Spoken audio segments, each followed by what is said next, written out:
একটি কালো private car, যার ভেতরে বসে আছে একটি পরিবার, মা, বাবা আর তাদের 2 ভাই, যাচ্ছিল তাদের গ্রামে। কিন্তু ভাগ্যের পরিহাস, রাস্তার এক পাশ থেকে অন্য পাশে যাওয়ার জন্য প্রাইভেট কারটি যখন প্রস্তুত হলো, ঠিক তখনই দূর থেকে একটি দানবাকৃতির লরি এসে হাজির। তার গর্জন যেন মৃত্যুর পূর্বাভাস। লরিটি প্রথমে প্রাইভেট কারের পেছনে আঘাত করল, একটি ভয়ঙ্কর ধাক্কা যা গাড়িটিকে লরির তলায় টেনে নিয়ে গেল। চালকের কোনো নিয়ন্ত্রণ আর রইল না। লোহার দানবটি পুরোপুরি প্রাইভেট কারের ওপর চেপে বসল। ধাতব কন্দন আর কাচের ঝনঝনানি মুহূর্তের মধ্যে সবকিছু শেষ করে দিল।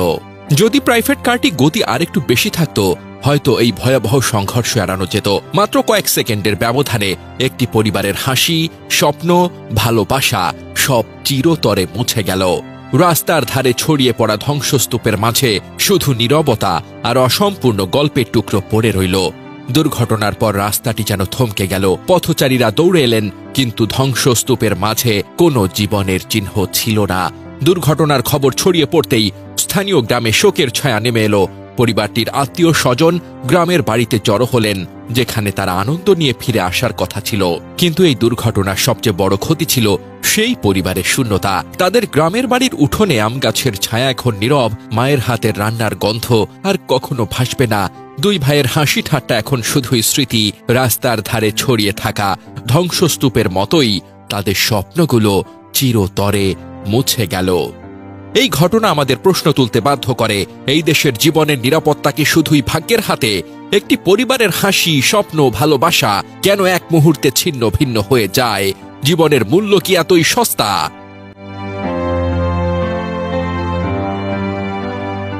জানা যায় 22 আগস্ট 2025 শুক্রবার দুপুর 12:30টার দিকে ঢাকা চট্টগ্রাম মহাসড়কের কুমিল্লার সদর দক্ষিণ উপজেলার পদুয়ার বাজার বিশ্ব রোডে পল্লী বিদ্যুৎ সমিতির সামনে এক মর্মান্তিক সড়ক দুর্ঘটনা ঘটে। এই দুর্ঘটনায় একই পরিবারের 4 জন নিহত হন এবং সিএনজি অটোরিকশার 3 জন যাত্রী গুরুতর আহত হন। নিহতরা হলেন কুমিল্লার বরুড়া উপজেলার হোসেনপুর গ্রামের মোহাম্মদ ওমর আলী, তার স্ত্রী নূরজাহান বেগম, বড় ছেলে আবুল হাশেম এবং ছোট ছেলে আবুল কাশেম। প্রাইভেট কারটি চালাচ্ছিলেন আবুল হাশেম।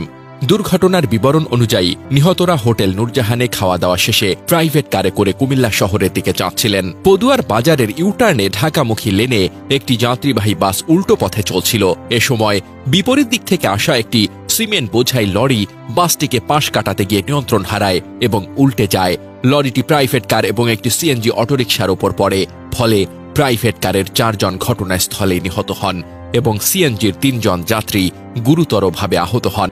উদ্ধারকারী কনস্টেবল সাইফুল ইসলাম জানান, লরির চালক প্রাইভেট কারটিকে বাঁচাতে তীব্র ব্রেক করলে লরিটি উল্টে যায়, যা এই মর্মান্তিক দুর্ঘটনার মূল কারণ। পুলিশ মরদেহ এবং দুর্ঘটনা কবলিত গাড়িগুলো উদ্ধার করে থানায় নিয়ে গেছে। আইনি প্রক্রিয়া শেষে মরদেহ স্বজনদের কাছে হস্তান্তর করা হবে। এই দুর্ঘটনার পেছনে বেশ কয়েকটি কারণ চিহ্নিত করা যায়। উল্টো পথে যানবাহন চলাচল।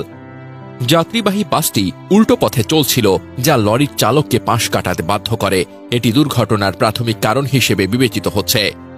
ভারী যানবাহনের নিয়ন্ত্রণহীনতা।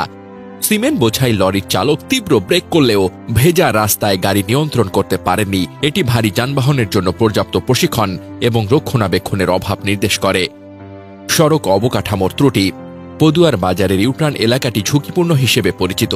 পর্যাপ্ত সাইনবোর্ড বা ট্রাফিক সিগন্যালের অভাবে এই দুর্ঘটনাকে আরও মারাত্মক করেছে। ট্রাফিক ব্যবস্থাপনা দুর্বলতা। মহাসড়কে ট্রাফিক পুলিশের সংখ্যা অপ্রতুল এবং নজরদারি কম থাকায় উল্টো পথে যানবাহন চলাচলের মতো বিষয়গুলো নিয়ন্ত্রণ করা যায়নি। এই দুর্ঘটনা হোসেনপুর গ্রামে গভীর শোকের ছায়া ফেলেছে। নিহতদের পরিবারের সদস্যদের আহাজারি এবং একটি শিশুর মায়ের জন্য কান্নার দৃশ্য স্থানীয়দের হৃদয় ভেঙে দিয়েছে।